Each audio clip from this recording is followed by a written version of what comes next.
Olá, boa noite. Bem-vindos a mais um resumo do dia no seu canal Causa Operária TV, 24 horas no ar, nesta sexta-feira, dia 16 de setembro de 2021. Nosso programa destacando a disparada da inflação, em que o pé de galinha aumentou 100%, e se fosse só o pé de galinha, estava ótimo. Mas está tudo subindo pela hora da morte, gasolina a mais de R$7, e só o salário que não sobe, né? Os salários super arrochados, mas com o anúncio hoje do novo salário mínimo para 2022. A inflação é tamanha que o governo resolveu reajustar o valor miserável que havia proposto para o reajuste do salário mínimo só em janeiro do ano que vem. Você vai ficar sabendo sobre o novo valor e sobre muito mais aqui no programa de hoje, em que nós vamos destacar também a disparada do preço do botijão de gás, né, que subiu 5 vezes a inflação do ano. E, bom, em meio a essa situação, obviamente o aumento da crise política, a crise na direita. Bom, entre os servidores, também a crise é grande. No Congresso, a direita se viu forçada a adiar o julgamento da PEC 32 na comissão especial sobre o tema, lá na Câmara dos Deputados. Né? E você fica sabendo por quê, o que aconteceu. Bom, uma pesquisa, um estudo aí mostrando que o piso salarial dos professores no Brasil é entre 40 países. Qual será a posição do Brasil? Entre 40 países, fique por aí, você vai ficar sabendo, né, qual é a posição do salário dos professores brasileiros no ranking mundial entre 40 países. Bom, vamos destacar aqui também no nosso programa, última pesquisa Datafolha falando da reprovação e aprovação do presidente da República em meio ao agravamento da crise, e logicamente vamos comentar aqui as perspectivas apontadas para enfrentar essa situação, para a mobilização contra o governo Bolsonaro. Destaque também no nosso programa, pesquisa para o governo estadual de São Paulo, né, mostrando aí a liderança do candidato do PT e as armas, destacando aí as armas que a direita tem para enfrentar essa situação. Bom, vai daqui a pouquinho estar conosco no programa a companheira Andréa Truz para comentar com a gente aí a disputa aí, o ataque da Folha, né, que defendeu aí a veracidade, né? A Folha é fiadora da facada que o Bolsonaro tomou. Segundo a Folha, é uma campanha de petistas dizer que a facada que o Bolsonaro tomou foi forjada. Bom, destaque internacional, a Rússia denunciando a interferência dos Estados Unidos nas eleições. E, bom, tem mais aí. Também ainda no cenário nacional, um destaque importante, ficou para o final da nossa pauta, a crise ameaçando aí a indicação do Bolsonaro para o Supremo Tribunal Federal. Parece que a indicação do André de Barros subiu no telhado. Vamos ver se isso aí realmente aconteceu, o que está acontecendo. Bom, como a gente faz no começo de todo o programa, né, agradecendo a vocês que já estão presentes aqui conosco no chat do YouTube, né, chamando vocês que estão nos acompanhando aí nas outras redes sociais a virem para cá também acompanhar pelo YouTube, aumentar a nossa audiência, dar o seu like aqui na nossa página no canal Causa Operária TV no YouTube e distribuir aí o link, compartilhar adoidado, né, para divulgar esse canal que não tem rabo preso com as empresas capitalistas, com os governos reacionários e inimigos do povo. É a Causa Operária TV, sustentado aí pela contribuição dos seus assinantes, daqueles que contribuem regularmente, aí sendo membros do nosso canal, e aqueles como sou eu, né, que já chegou por aqui mandando a sua figurinha simpática, o seu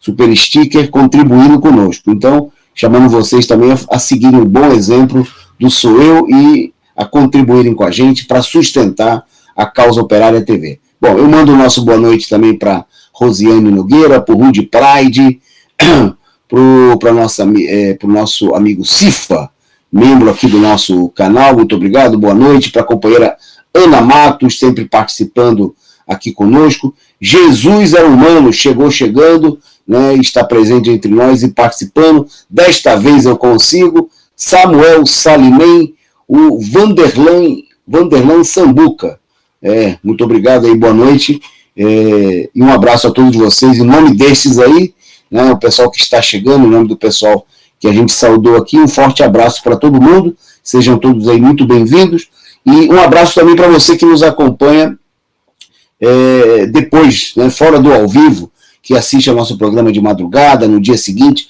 Continue assistindo, compartilhe, né, os nossos programas ficam aqui à sua disposição nos arquivos da Causa Operária TV para você assistir e compartilhar na hora que você bem entender. Um forte abraço aí, uma boa noite também para a companheira Clenilza Panato, que chegou por aqui, e a nossa companheira Cecília Maria, direto lá do Planalto Central. Bom, vamos lá, vamos para a nossa pauta. Daqui a pouco a companheira Andréia chega por aqui também para participar conosco. Ela está encerrando aí uma outra atividade, mas a gente começa então por aqui. Eu queria começar destacando justamente a questão do preço do gás, né? Porque o preço do gás subiu 5 vezes a alta da inflação no período, e está chegando a custar R$135, né? Em todo o país aí tem um monte de gente cozinhando a lenha, né? Isso quando consegue, porque também nas grandes cidades é difícil, né, de encontrar lenha, né?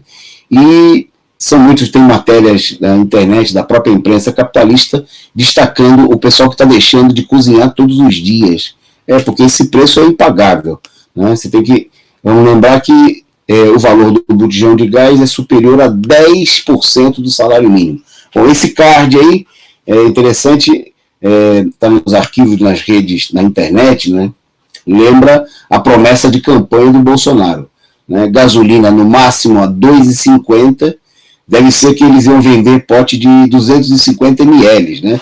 Então, esqueceram de colocar embaixo, né? Tem aqueles golpes de supermercado que você vai comprar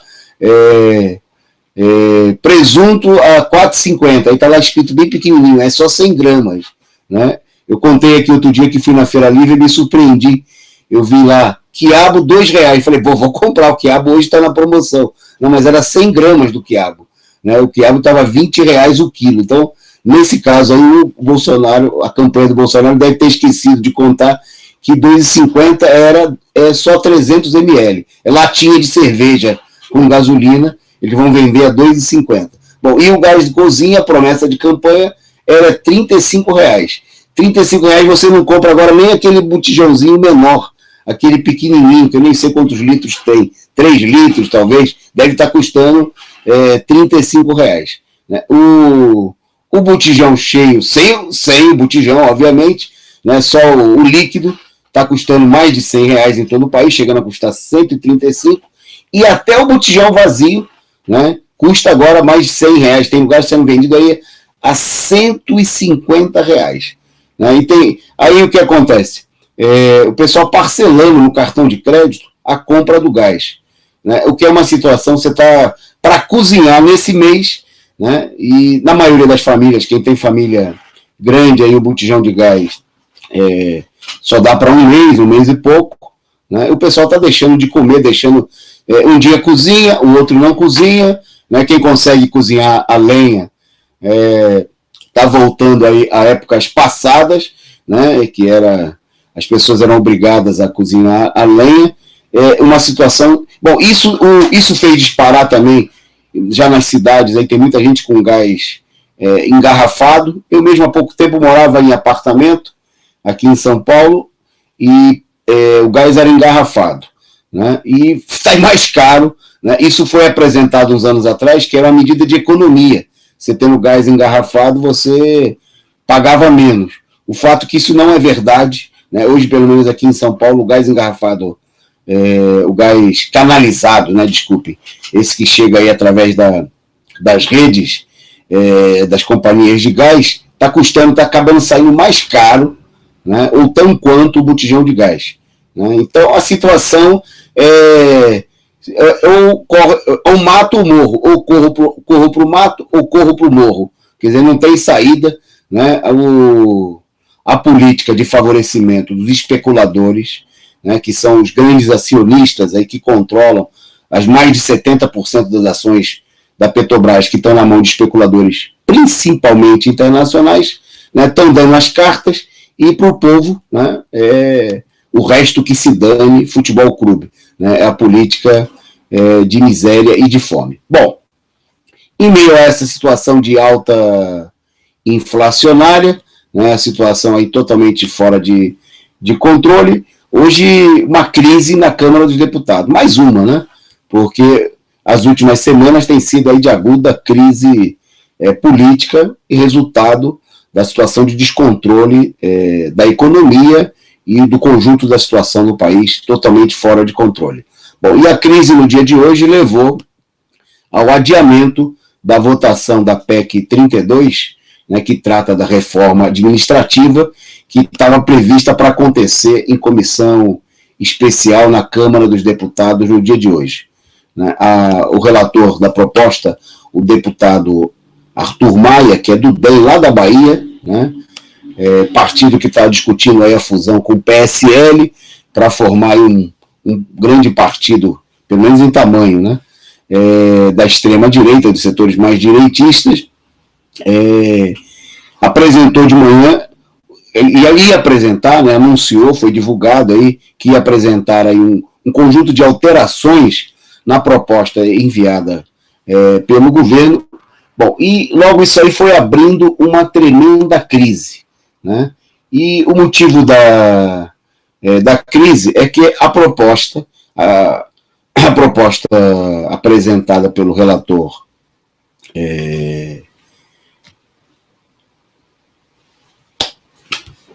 o Arthur Maia, né? Arthur Maia do DEM como o outro Rodrigo Maia, que era do Rio de Janeiro, né, que agora já não está mais no DEM, está sem partido.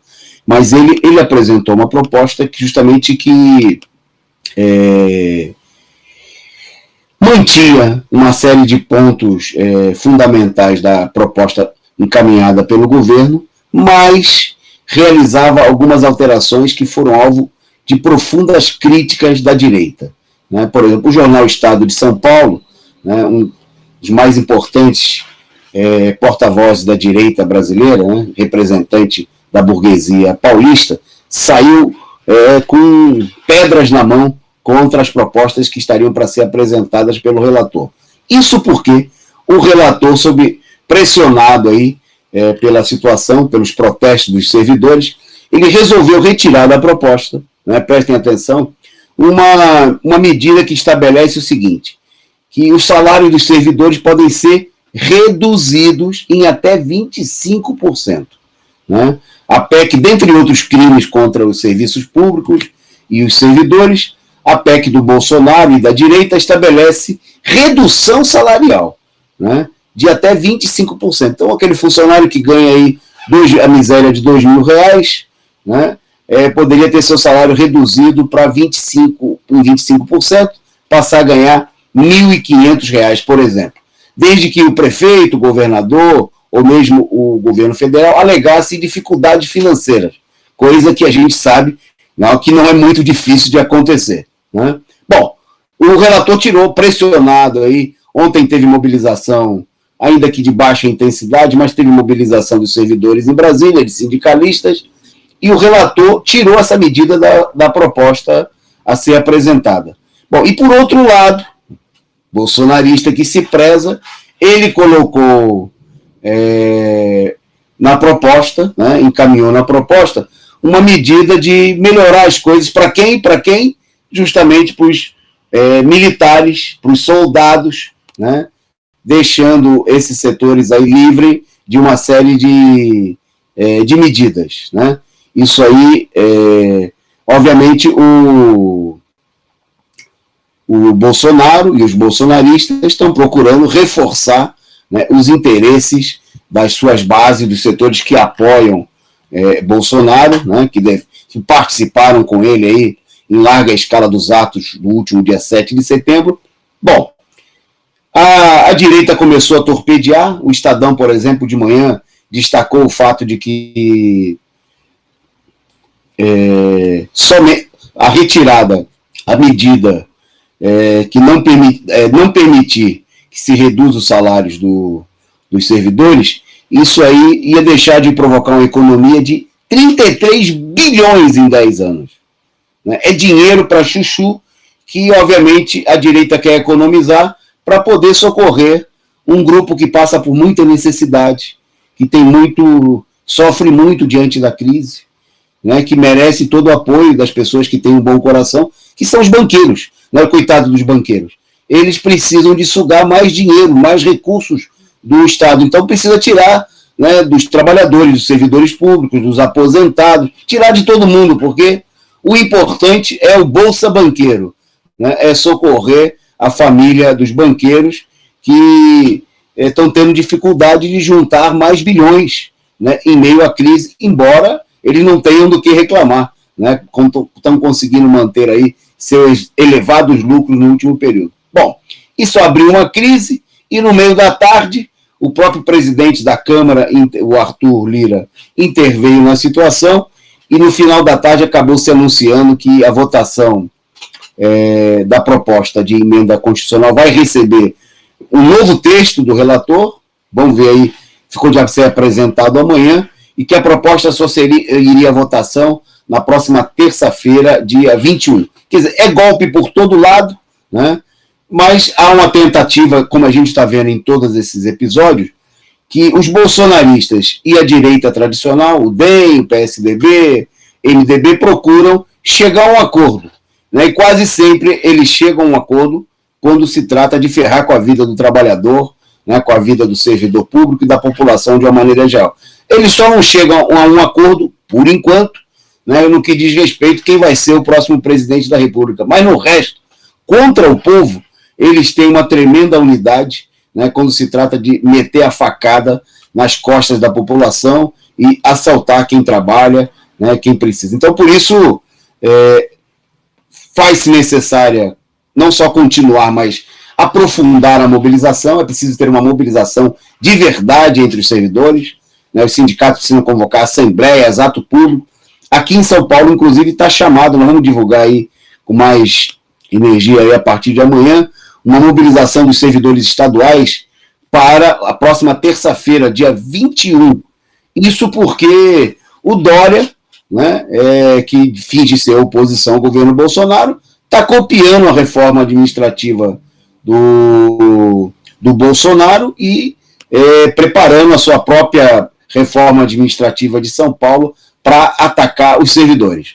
Ó, eu tenho o prazer de anunciar, a internet não deixou, não sei se caiu aí, eu vi aqui, ó, o vulto, a presença da Andréia entre nós, mas de repente ela desapareceu. Eu vou segurar aqui a próxima notícia, que é para ela, né, tá sob medida na pauta para que ela comente, mas antes então da gente, enquanto a Andréia volta aqui no meio da internet, que é uma das coisas que não funciona no Brasil, eu queria agradecer ao Marlon Silva pelo superchat, pela contribuição aqui com o nosso canal, né, e chamar vocês todos que estão nos assistindo a seguirem o exemplo do Sou Eu, também da companheira Cecília Maria, que mandou aí o seu sticker contribuindo conosco, e do Marlon Silva, né, contribuindo com a gente, ajudando a fortalecer essa imprensa combativa, independente, revolucionária, que é a Causa Operária TV. Bom, enquanto a André não vem, eu vou para o próximo ponto e eu vou reservar para ela o ponto que fala do salário dos professores. Ela que, como eu, também é professora, que daqui a pouquinho deve ser uma variação do sinal da internet, já vai estar entre a gente. Ela passou por aqui de relance, mas a internet a derrubou. Bom, na nossa pauta, então, agora, um outro fator de crise, obviamente, e de muita crise. Primeiro, crise para a população, né, que não suporta aí a inflação que, como a gente já divulgou aqui semana passada, passou de 2 dígitos, quer dizer, mais de 10%, em 16 capitais do país, né, mostrando uma tendência de descontrole geral da situação, né, em vários estados a inflação ultrapassando a marca de 12%, né, e no meio dessa situação, diante da deslavada inflação galopante, o governo teve que revisar a previsão de inflação no ano de 6,2% para 8,4%. Vejam bem, em 16 capitais, a inflação já superou 2 dígitos, mais de 10%. Né? Em várias delas chegou aí a casa dos 12%. No entanto, o governo, né, revisou a previsão de inflação do ano de 6,2% para 8,4%. Né? O que todo mundo está dizendo aí vai provocar um estrangulamento do orçamento para o próximo ano. Né? Já que a expectativa não é de que a arrecadação cresça na mesma proporção. Né?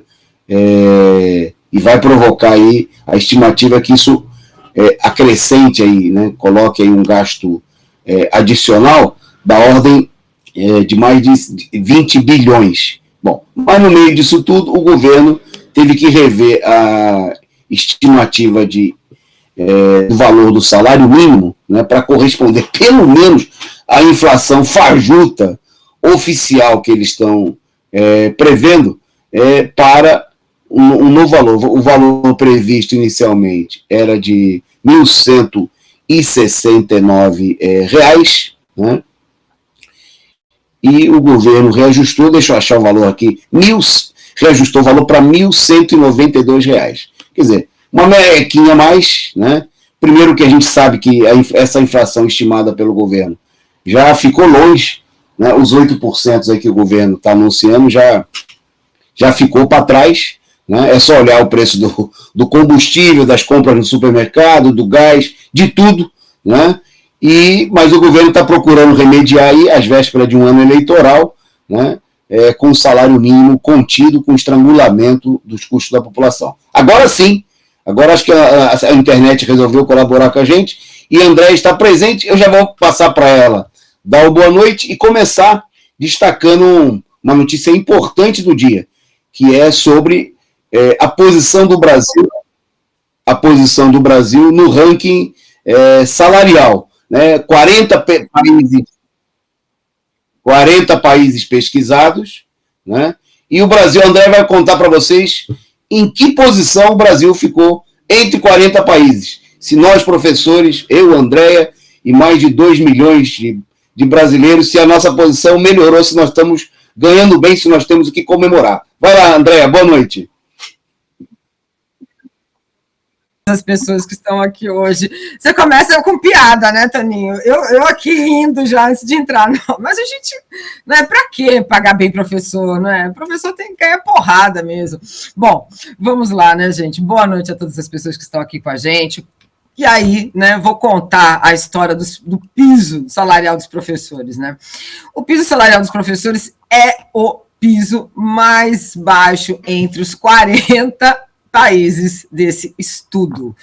Na verdade, Toninho, é tão triste a gente falar sobre isso, né? Porque o estudo foi da Organização para a Cooperação do Desenvolvimento Econômico. Ele concluiu que os professores brasileiros do ensino fundamental têm o piso salarial mais baixo do que esses 40 países que foram avaliados, né? Nós estamos ali abaixo. Então, o Brasil, o primeiro é o Luxemburgo, né? 28º México, 30º o Chile, 33º Colômbia e 40º nós.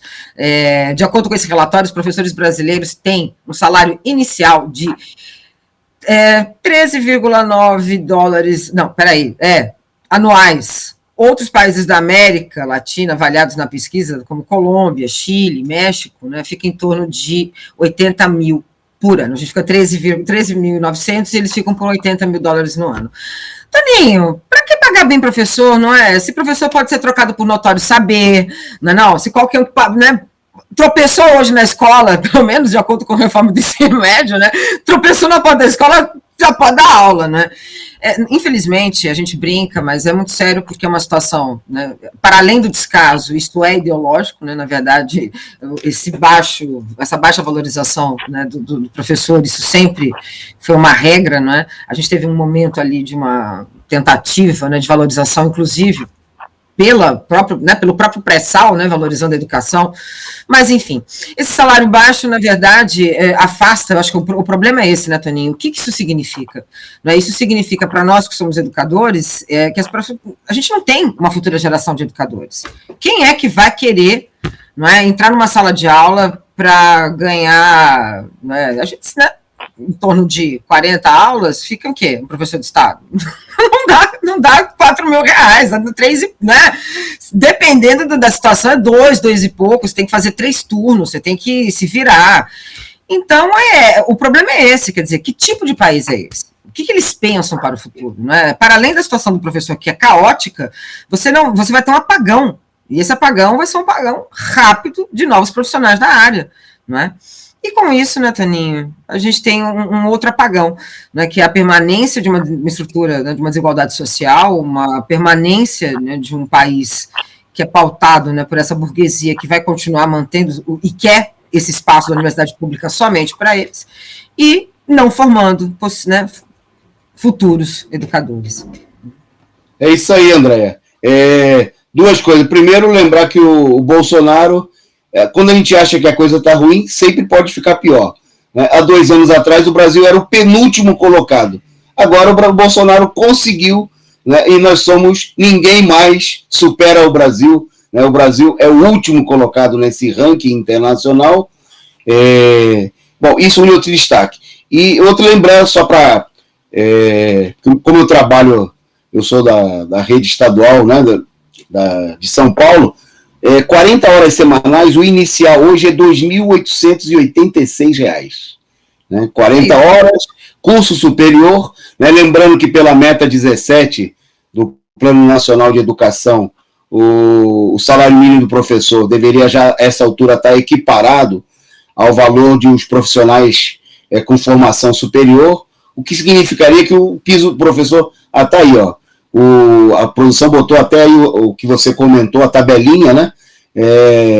Mostrando que no final de carreira os professores chegam a ganhar $150 mil em países como Luxemburgo, Alemanha, anuais. E no Brasil não chega a 10% dessa remuneração. Nós estamos atrás de todos esses países aí que a Andréia destacou, né, e que o gráfico mostra, que é uma posição vexaminosa. É óbvio que daqui a pouquinho agora vem um ano eleitoral, todo mundo volta com aquele discurso de que a educação é uma prioridade, que a educação é importante, toda aquela conversa fiada. Agora mesmo, daqui uns dias, em outubro, nós temos o Dia do Professor, né? Todo mundo faz discurso, né? Lembra que tinha mãe, tia, professora, que passou pela escola, né? Mas, evidentemente, essa demagogia não aumenta o salário de ninguém. Pode falar, André. Toninho, e o importante é considerar o seguinte, que o piso do professor da rede privada acompanha a rede pública.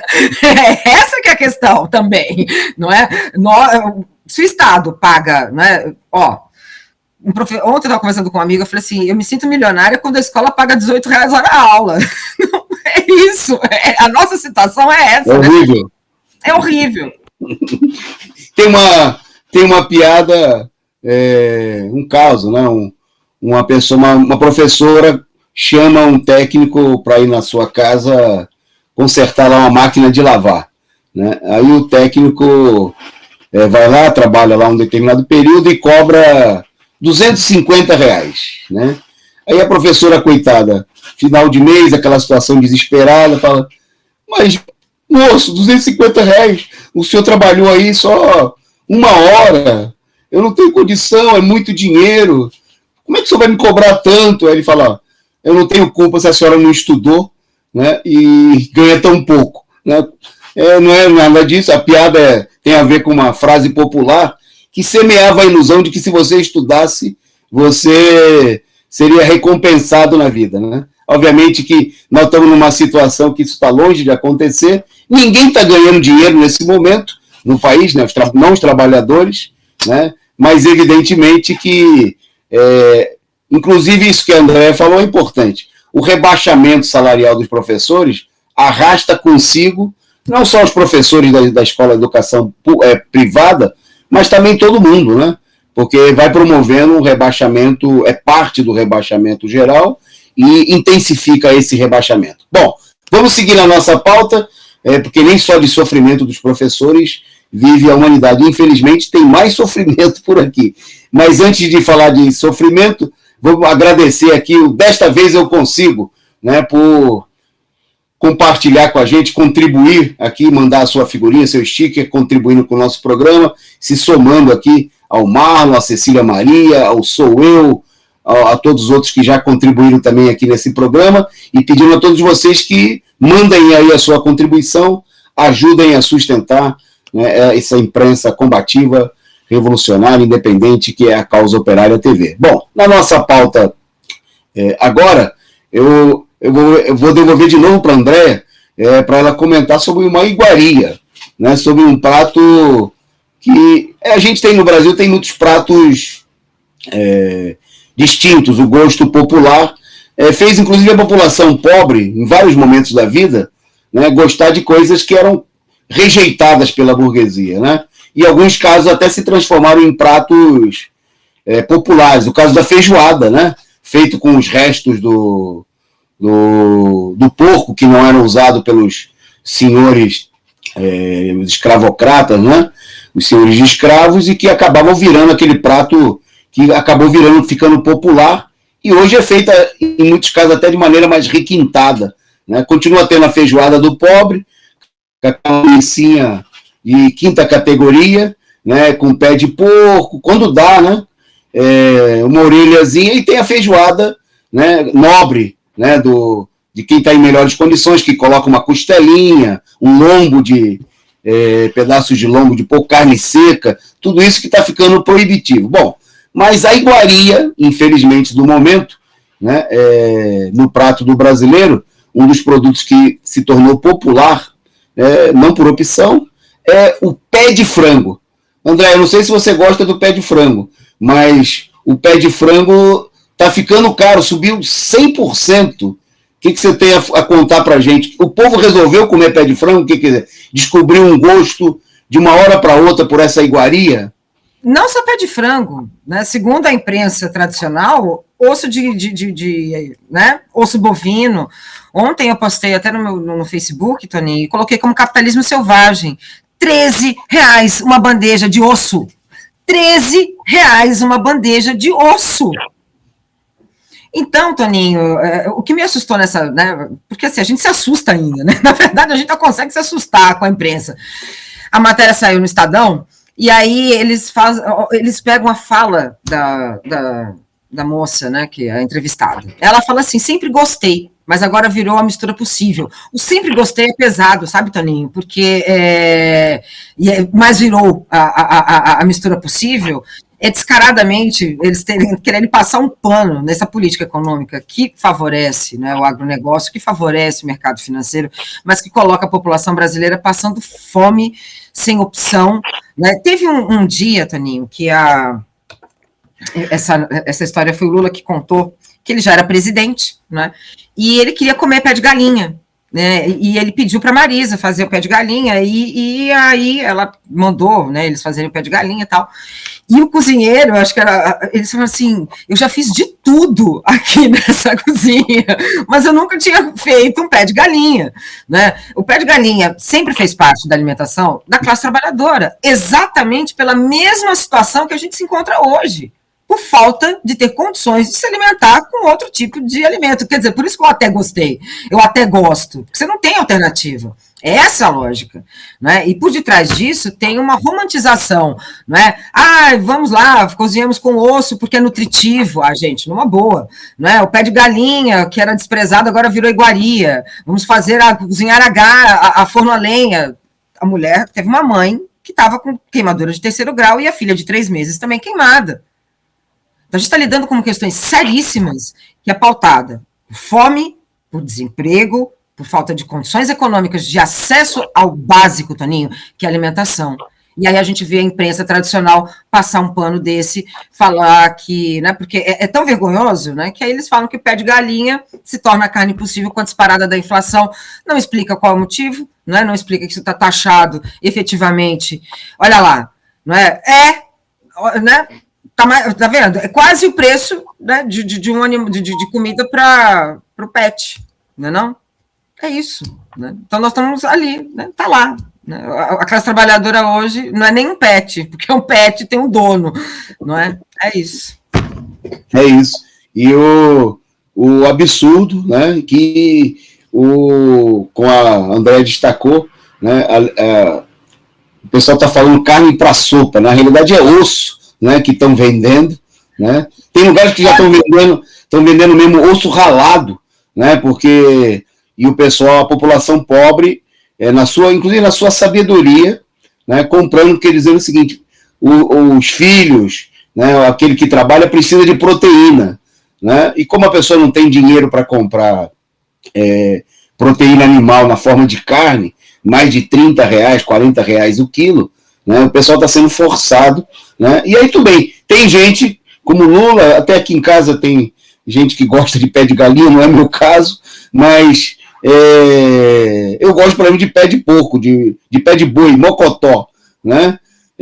A gente acostuma também, tudo isso são hábitos que você adquire da classe trabalhadora, né, que também faz as suas escolhas pelas condições que lhes são impostas, né, e acaba se habituando. Mas o pior é que a população está tendo que comer pé porque não pode comer o resto, e quando consegue comer pé, né, quando está aí a imagem do osso da sopa, esse aí estava na promoção a R$2,99, esse aí você já não encontra mais. Esse você já não encontra mais, nem osso. Eles estão ganhando dinheiro com isso, Toninho. É de uma, sabe? E aí, só lembrando que o Brasil tem um dos maiores rebanhos bovinos do mundo, né? Não é um problema de falta de carne, como não é problema de falta de nenhum outro alimento, mas é que a produção está sendo destinado ao mercado externo, não há nenhuma política de conter, de limitar a exportação, como a Andréa destacou, tudo pelo agronegócio, tudo para garantir o lucro, né, daqueles que vendem em dólar no mercado internacional. E o povo... commodities, né, Toninho? Exatamente. Bom, no meio dessa situação, destacando agora pesquisa publicada hoje pela Folha de São Paulo, divulgada do Datafolha, mostrando que, não sem motivo, né, a reprovação ao presidente ilegítimo Jair Bolsonaro teria batido um novo recorde e chegado aí à marca de 53%. Parece pouco, né, porque não sei onde eles fazem essa pesquisa, né, porque o que a gente viu foi o seguinte, bom, no levantamento anterior, o levantamento anterior era de julho e a reprovação tinha alcançado 51%. Esse levantamento de agora foi feito logo após os atos lá, a semana de 7 de setembro, ou seja, na semana passada, né, e Bolsonaro teria alcançado, eu acho, apenas, né, 53% de rejeição. Segundo a pesquisa, 22% apenas avaliam o governo Bolsonaro como ótimo ou bom, né, e uma queda também de 2 pontos percentuais, e 24% consideravam o governo como ótimo, bom em julho passado. Bom, a situação, obviamente, a gente deve sempre relativizar bem as pesquisas, né, porque as pesquisas são sempre, na sua imensa maioria, uma peça de campanha daqueles que pagam as pesquisas, realizam as pesquisas e divulgam as pesquisas que têm lá os seus interesses. Mas chama a atenção que o índice até de queda é muito pequeno, no momento em que o governo mantém uma base de apoio, é evidente, os atos, inclusive do dia 7, mostraram isso. Bolsonaro tem uma base de apoio importante, né, significativa, que mobiliza mais, por exemplo, do que a base de apoio que não existe para setores da direita, como Dória e toda a frente ampla, que mesmo juntos não conseguiram mobilizar 10% daquilo que mobilizou o Bolsonaro. Então, obviamente, o Bolsonaro tem uma base de apoio, mas é evidente, né, quem sai nas ruas, quem conversa com as pessoas, quem vai no transporte coletivo, vê que a rejeição, a revolta contra o governo é cada vez maior, né, é crescente, e é bem possível que esses números aí eles estejam subnotificados, né, que nem os números da Covid, para não mostrar que o governo já derreteu há muito tempo, né, já se esvaiu. Bom, eu destacaria sobre esse problema, ainda dentro desse ponto, uma fala que representa muito um posicionamento político que está sendo tomado por setores da esquerda diante dessa situação. O ex-presidente do PT, ex-deputado, o companheiro José Dirceu, né, assinalou, fez uma veemente defesa de que a esquerda precisa de um compromisso com setores, tendo como prioridade defender as eleições e a posse do governo eleito, né? O ministro fez essas afirmações na sua coluna no Poder 360, né? E segundo ele, seria necessário chegar a um compromisso, né, em torno desses pontos. O problema central é o seguinte: com quem fazer esse compromisso? Né? O compromisso vai ser buscado com quem... O compromisso seria em função de respeitar o resultado das eleições. A direita que derrubou a Dilma vai respeitar algum compromisso se não respeitar as eleições de 2014? Né? Se eles fraudaram as eleições de 2018, impedindo que Lula fosse candidato de maneira ilegal e criminosa, né? Dória, PSDB, MDB do Temer, né, que agora foi tirado das catacumbas para intervir na crise, vão respeitar o compromisso. A direita, que coloca o Lula nas ruas como boneco presidiário, vai respeitar algum compromisso? Evidentemente que acreditar nisso chega a chamar a atenção pelo nível de ilusão da esquerda, de setores da esquerda, inclusive de gente como o companheiro Zé Dirceu, que sofreu na mão dessa direita, né, amargou aí perseguição política, prisão, comeu o pão que o diabo amassou, né, mas que mostra aí uma tendência a uma política de conciliação. Nós vamos falar mais desse tema daqui a pouquinho, vamos mostrar aí que inclusive os ex-presidentes se reuniram para defender essa política de pacificação. Mas a pacificação é uma coisa interessante, né? Eu lembro que quando eu era moleque, se alguém começava a brigar e eu via que eu ia perder a briga, eu queria usar argumentos assim: não vamos brigar não, vamos ficar em paz, né? Nada de briga, gente. A minha mãe falou que é pra gente não brigar, né? Porque quando você vai apanhar, o melhor é você pedir paz, né? E se você tá batendo, né? Sempre que você tá batendo, você gosta que o outro não reaja, né? Os Estados Unidos, por exemplo, gostaram durante 20 anos ficar lá massacrando o povo afegão, né, enquanto eles não tiveram condições de reagir e expulsar as tropas norte-americanas do país, né? E a gente não viu nenhum protesto contra a violência, na maioria dos casos, contra a violência norte-americana. Então, acreditar que a direita, que está querendo aí aprovar, que paga o pior salário dos professores do mundo, né, que faz a população comer pé de frango e osso quando consegue, né, que aprova aí a privatização dos Correios e tudo mais, que essa direita quer algum compromisso com a esquerda para mudar a situação, obviamente acreditar no conto da carochinha, né, apontar uma perspectiva que, ao nosso ver, nesse momento, não tem nenhuma possibilidade de vigência.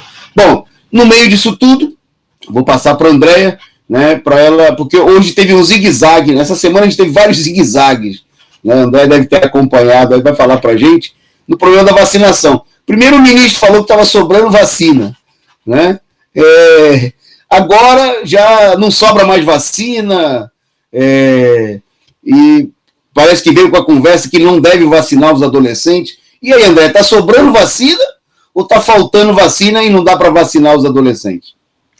tá faltando vacina e não dá para vacinar os adolescentes, né, Toninho? E aí eles literalmente fazem aquela... Eles tucanaram, lembra quando tinham... Era o Paulo Henrique Amorim, né, que falava, né? Eles literalmente tucanaram aí a informação. E o negócio é o seguinte, o Ministério recua e tira os adolescentes sem comorbidades da lista de vacinação contra a Covid-19.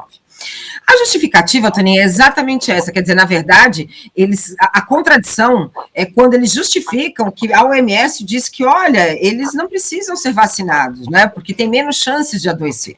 E a OMS fala, né, ela realmente já falou isso, dentro, né, de uma perspectiva que você tem que vacinar primeiro as pessoas que têm mais risco de adoecer, né, e morrer os mais velhos, enfim, até chegar, e que todo mundo tem que ser vacinado.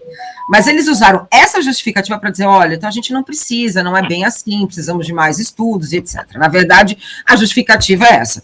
A nota publicada pelo Ministério no início de setembro, né, previa a vacinação do grupo, né, esse grupo seria, né, que são entre os adolescentes de 12 a 17 anos sem comorbidades. Agora a orientação do Ministério é que seja feita que não seja feita a vacinação desse grupo, né? No caso, a vacinação só vai ficar restrita a três perfis específicos: adolescentes com deficiência permanente, adolescentes com comorbidades e adolescentes que estejam privados da liberdade. Eu queria, para um adolescente quase 2 anos em casa, eu queria entender qual é um adolescente já privado, né, da liberdade. É uma justificativa, eu acho que até um descaso, né, Toninho? Porque é para justificar, entre outras questões que não foram, né, de certa forma, pensadas no ano passado, com relação à educação, com relação até mesmo a perigo, né, de violência doméstica, mas que isso não foi levado em conta. Mas agora, com relação à vacina, eles se preocupam, né? Então, efetivamente, agora eles vão ser os primeiros a ser vacinados. E aí, a nota informa o seguinte, né, a partir do dia 2 de setembro, a pasta, né, fez essa nota, recomendava que os adolescentes iriam se vacinar a partir do dia 15, o próprio Conselho Nacional de Secretários da Saúde, o CONAS, que participa das decisões, né, chegou a divulgar que a vacinação ocorreria e que seria segura e necessária, e de repente ela não é mais segura, e ela não é tão necessária, e eles vão usar, que é uma característica do Ministério da Saúde, não é um ministério que carrega uma base ideológica contrária à vacinação, sim, contrária, né, sempre foi a favor da imunidade de rebanho, e sempre fez uma crítica à OMS, então eles utilizam a OMS e falam que a OMS, né, já tinha ali dito que, né, olha, a justificativa está lá, não, a própria Organização Mundial da Saúde não recomenda a imunização de crianças e adolescentes com ou sem comorbidade. E a OMS afirma que sim, né, é menos urgente, mas não que não seja necessária a vacinação. O problema, Toninho, a gente sabe qual é, está faltando vacina. E eles estão com aquela dúvida cruel, né? Como é que eles vão vacinar, hora com uma vacina, hora com a outra? A Anvisa tem a liberação para um tipo de vacina, não para a AstraZeneca, não para a Pfizer, então eles ficam nessa grande confusão. E aí o ministro Queiroga hoje, né, falou que a orientação da aplicação da vacina em adolescentes tem relação com os estados e municípios, né, passa à frente da recomendação, mas efetivamente o plano ainda mantém o Plano Nacional de Vacinação, ainda está mantendo essa vacinação, né, o plano não mudou ainda, pelo menos na pasta e nos sites, e aí sim, né, os estados e municípios têm autonomia, né. Salvador e Natal já suspenderam a vacinação e a cidade de São Paulo manteve, até porque é o carro-chefe da propaganda de Dória para 2022, né, Toninho? Então, não temos vacina, né, para esse Ministério da Saúde completamente, né, aparelhado. Eu acho que demorou muito, né, faltar vacina, né, Toninho? Tá aí, e a produção colocou aí na tela, enquanto faltam vacinas, continuam as mortes, né? E aumentando, né? Voltando a aumentar. Exatamente. Nas últimas 24 horas, o Brasil está chegando aí à marca de 590 mil mortos oficiais, né, que todo mundo já sabe que são números aí totalmente subnotificados, e nós já deixamos para trás há bastante tempo 21 milhões, né, e 69 mil casos confirmados. Então, nas últimas 24 horas, 34 mil casos a mais e 643 mortos, segundo números do Ministério da Saúde divulgados no dia de hoje. Bom, na nossa pauta agora, voltando ao tema anterior da pacificação, né, numa atividade realizada ontem, né, os ex-presidentes Temer, Fernando Henrique Cardoso, né, em palestra virtual promovida pelo MDB, PSDB, DEM e Cidadania, se juntaram pregando a pacificação, Temer, Sarney e Fernando Henrique Cardoso. A fome, a vontade de comer e a miséria. Né? É difícil saber o que é pior. Bom, obviamente, essa política, a gente viu aí no discurso do Temer, na semana passada, quando ele socorreu o Bolsonaro, a política da pacificação. A política da pacificação é se juntar à direita, deixar o povo continuar sofrendo. Né? Na semana passada, a pacificação foi usada porque precisava acabar com a greve dos caminhoneiros. Né? A greve dos caminhoneiros que quase levou à queda do governo Temer em 2018 e que agora, depois de ter sido aparentemente apoiada pelos bolsonaristas, virou uma bomba relógio, né? Uma bomba que podia explodir no colo do próprio Bolsonaro, e o Bolsonaro se voltou. O Bolsonaro e os bolsonaristas, que é importante se dizer, comandam a maioria das entidades dos caminhoneiros, mas que não quer dizer, né, que comandam a totalidade dos caminhoneiros. E que não quer dizer também que os caminhoneiros em greve, né, a imprensa fez questão de dizer o seguinte: os caminhoneiros estavam em greve só para tirar ministro do STF. Né, que é uma atitude... Eu não vi os caminhoneiros falarem isso, mas a gente viu as supostas lideranças do caminhoneiro. E no Brasil a gente sabe como é que as lideranças quase nunca representam os liderados. Né? E a gente sabe também que no Brasil, nesse momento, os caminhoneiros têm motivo de sobra para entrar em greve. Né? Com combustível a mais de R$7, pedágio, queda nas mercadorias que estão em circulação, evidentemente que até empresários do setor de transporte, né, pequenos e alguns empresários maiores, têm motivos, né, para saírem à luta. Então, a situação esquentou, né, e o Temer veio com a conversa da pacificação. Pacificação foi o termo também usado pelos banqueiros, né, no editorial, no manifesto que eles iam publicar diante da crise do 7 de setembro e acabaram não fazendo. Quer dizer, a palavra de ordem de quem está por cima da carne seca é pacificação. Fiquemos em paz. Fiquemos pacificados, sejamos pacíficos, né? Aí a charge, inclusive, do J. Camelo, diante de tanta paz, do príncipe sapo, né? Você jura que vai se transformar no príncipe da democracia e dos identitários? E está aí o sapo, né, com aquela brusinha tradicional Bolsodória, né, e o esquerdista companheiros uníveis, mostrando aí que a esquerda acredita, né, que esses verdadeiros monstros, essa aí já ficou ultrapassada, que era a charge de 2019. Volta para mim, produção, só um minutinho. Destacando o seguinte, que o governo, né, quer dizer, há um esforço muito grande por pacificar, mas a pacificação não é, bom, vamos aumentar o salário dos trabalhadores para promover uma pacificação, para que eles possam comer mais e ficar em paz. Vamos aumentar o auxílio emergencial para que o povo possa, pelo menos, ter aí o seu sofrimento minorado. Não, a pacificação é o seguinte: aceitem que dói menos, né? Não reclamem, né? Apoiem os seus algozes, os seus carrascos, né? E a situação se vê pacificada. Ou seja, é a paz dos cemitérios.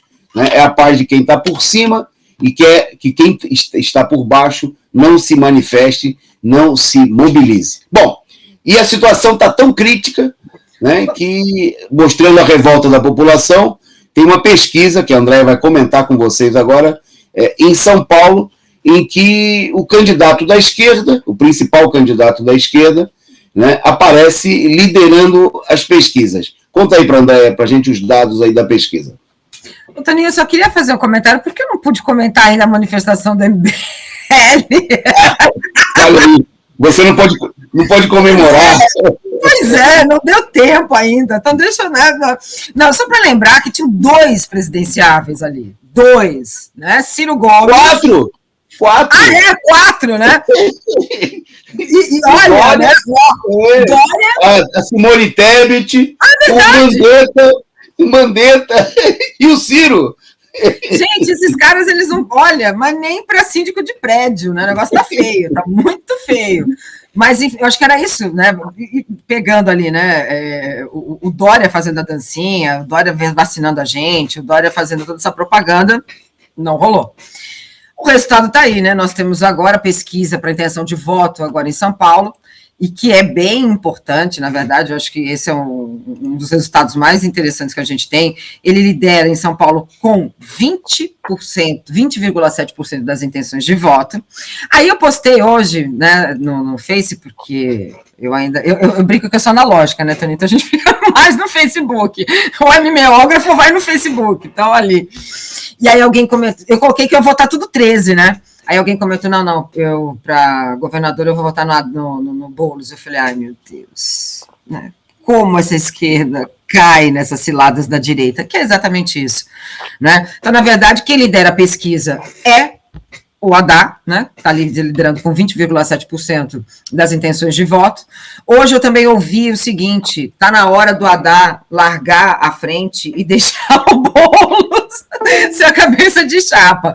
Então, Toninho, é isso. Na verdade, enquanto, né, nós temos ali a presença que é significativa no governo do estado de São Paulo, ter o PT, né, como cabeça, né, ali na primeira, né, na intenção de voto, isso é, né, para São Paulo, levando em consideração que o PSDB está desde 94, mas o passado, né, a encarnação do PSDB, que é o PMDB, está desde 82, é muito tempo, né, Toninho? Então é muito importante esse número. E aí, efetivamente, né, já começa ali uma tentativa de, né, tirar o Haddad na jogada. A pesquisa do Instituto Badra, né, ela foi realizada na semana passada, colocou ele no primeiro lugar na corrida para o Palácio dos Bandeirantes.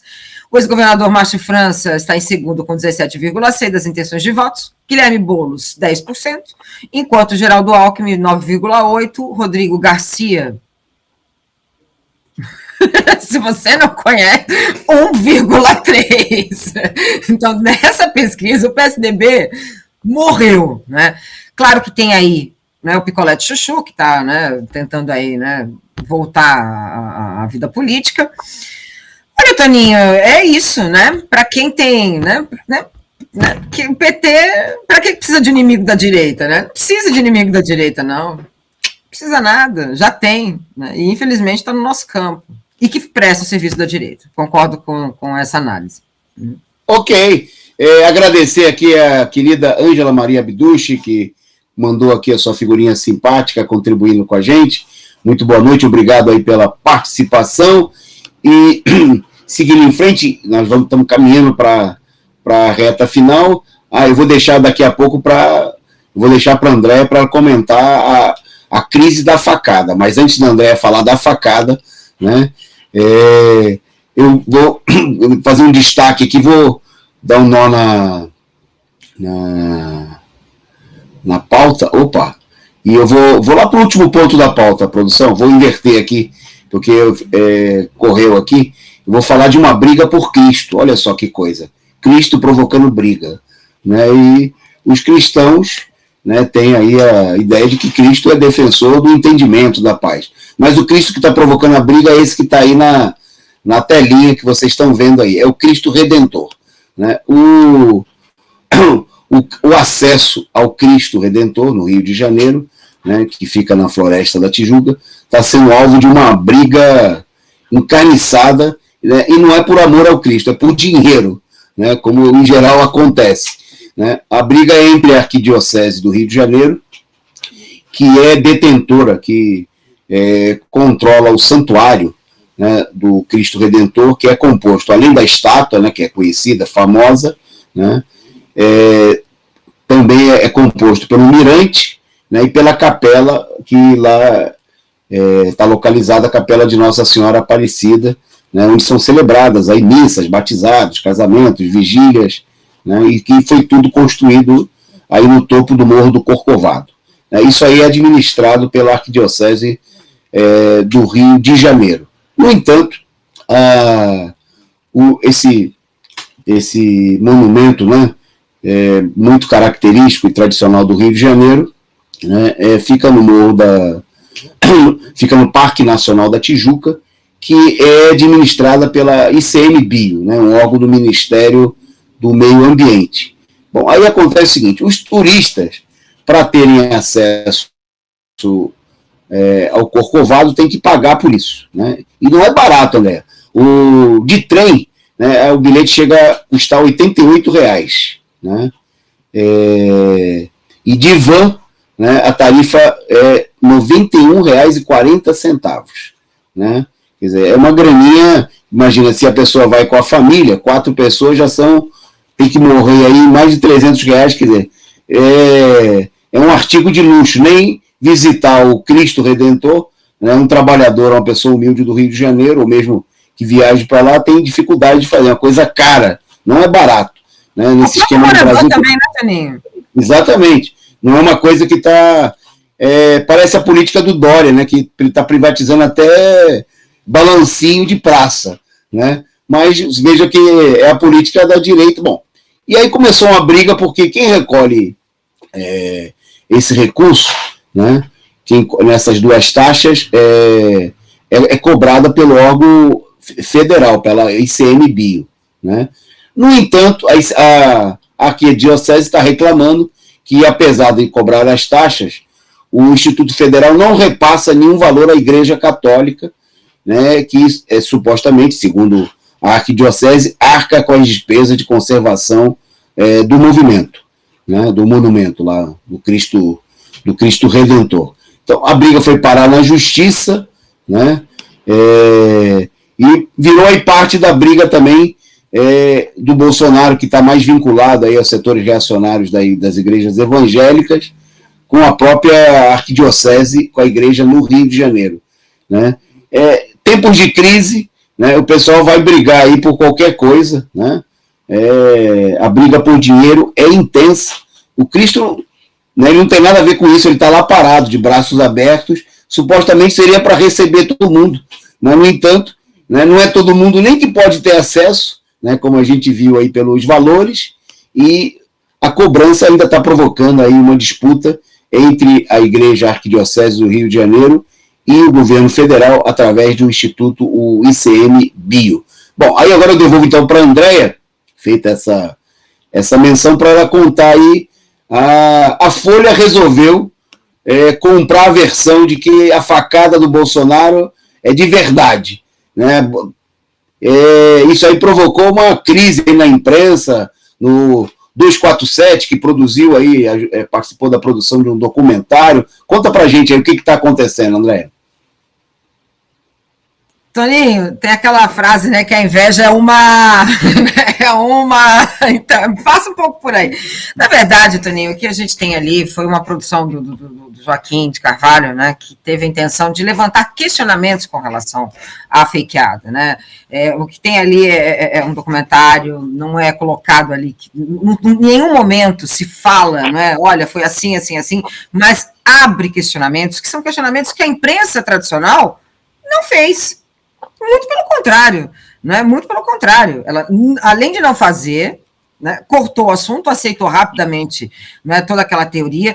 Ele levanta muitos questionamentos. Ele levanta questionamentos que são importantes para qualquer um da imprensa, acho que não, até independente, não é o Brasil 247 que deveria ou vai pesquisar, mas abrir para quem quiser procurar essas informações. E tem muitas questões ali. Toninho, a gente sabe como é que foi aquele cenário, né? Tem muitas questões. E, óbvio, né, que chegou na Folha de São Paulo, no primeiro foi Intercept, que tentou né, desacreditar, né, e foi convidado pelo Joaquim de Carvalho para que fizesse um debate no Brasil 247, que conversasse, né, aquilo que ele questionava, enfim, que eles estavam questionando, não foi aceito. Aí depois veio 21 perguntas, né, e aí, olha como a psicanálise diz tudo, né, Toninho? Quando um título desse diz mais do que qualquer coisa, né? Petistas estimulam tese fantasiosa de que de que facada de Adélio em Bolsonaro foi forjada. Essa é a matéria da Folha de São Paulo, a chamada, né? Então eles tentam, num parágrafo, né, só vincular o Brasil 247 como se fosse uma mídia petista, desacreditar todo um trabalho, né? E o que é pior, né, Toninho? O que é pior? Desacreditar no trabalho jornalístico. Eu acho que é isso que é o ponto. É um jornal criticando um outro jornal. Se você não está satisfeito, então pera lá, pega essas 21 questões e faça uma matéria. Ou então vai você também fazer a sua, não é? A sua pesquisa. Não, eles rapidamente disseram que a facada existiu, que foi tudo daquele jeito, mas não é? A informação, ela, né, enfim, hoje à tarde eu visualizei, já estava com 913 mil visualizações. Agora a noite deve estar com mais, eu não sei quanto está.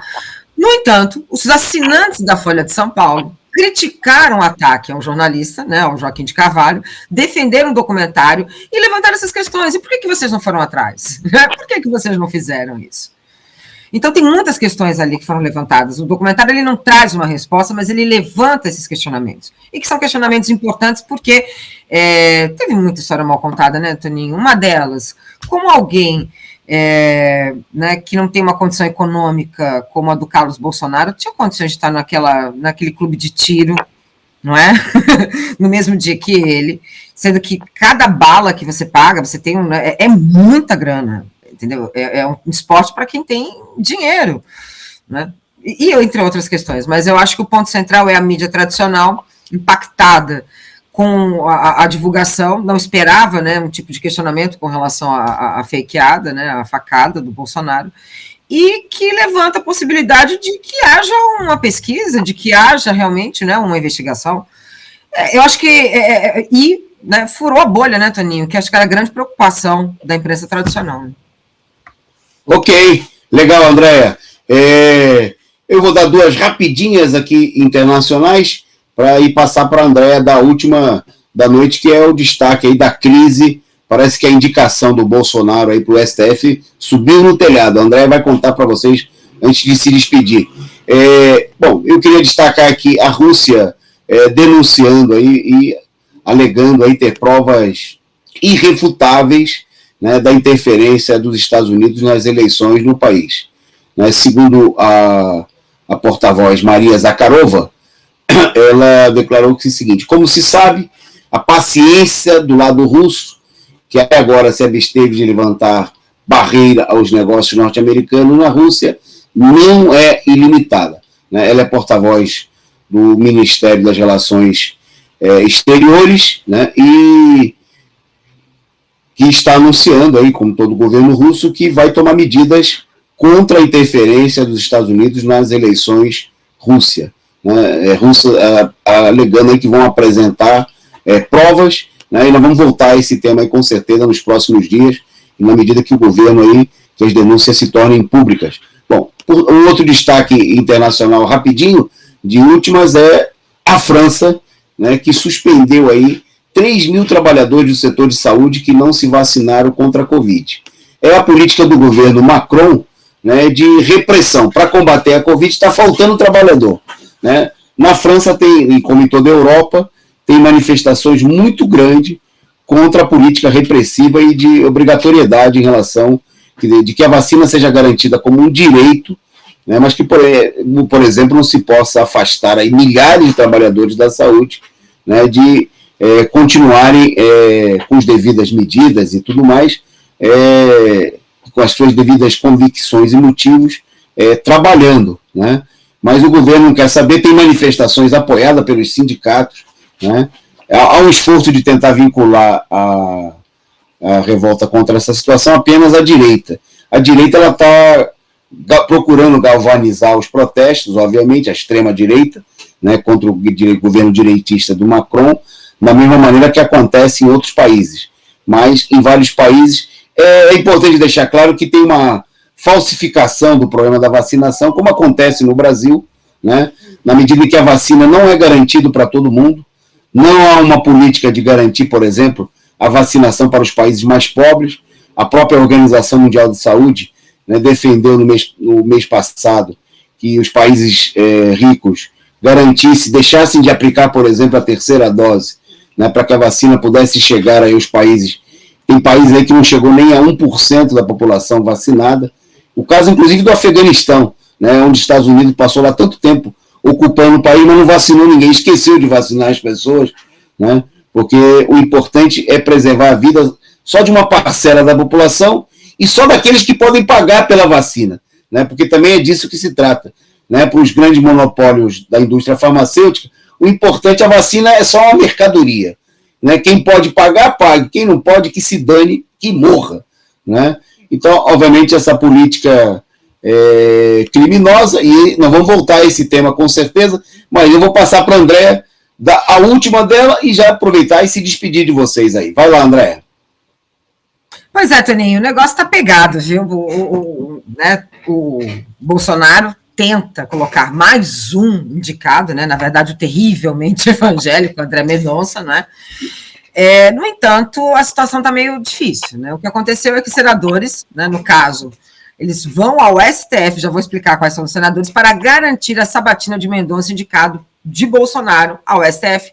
A questão é a seguinte: no dia 17 de agosto, né, por volta do meio de agosto, por volta do dia 17, o presidente da Comissão de Constituição e Justiça, Davi Alcolumbre, falou que não tinha clima para a indicação do André Mendonça, sobretudo por conta das falas de Bolsonaro, né, o ataque de Bolsonaro à democracia, a postura do André Mendonça com relação à Lei de Segurança Nacional, né, o uso e abuso, né, dessa força completamente absurda, né, como uma forma de impor ali um poder, não é, acima dessa lógica do Estado.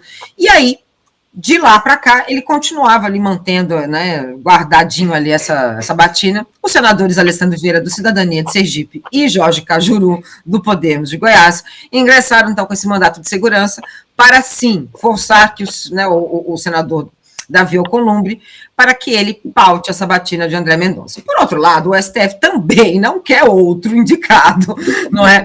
A lá Cássio Nunes, não é, Toninho? Porque é aquela coisa, né? O Cássio Nunes segue como um pau mandado das decisões do Bolsonaro. Ele até agora, eu não vi ele fazer um voto contrário ao que o patrão efetivamente ordene, né? E aí, segundo até uma coluna da Bela Megali, o senador tem pressionado, né, o Palácio, tem sido pressionado, né, pelo Palácio do Planalto para pautar. Os interlocutores, né, de Alcolumbre dizem que ele não vai levar esse nome ao colegiado, né, em setembro. Parte dos colegas defendem que a indicação seja pautada somente no ano que vem.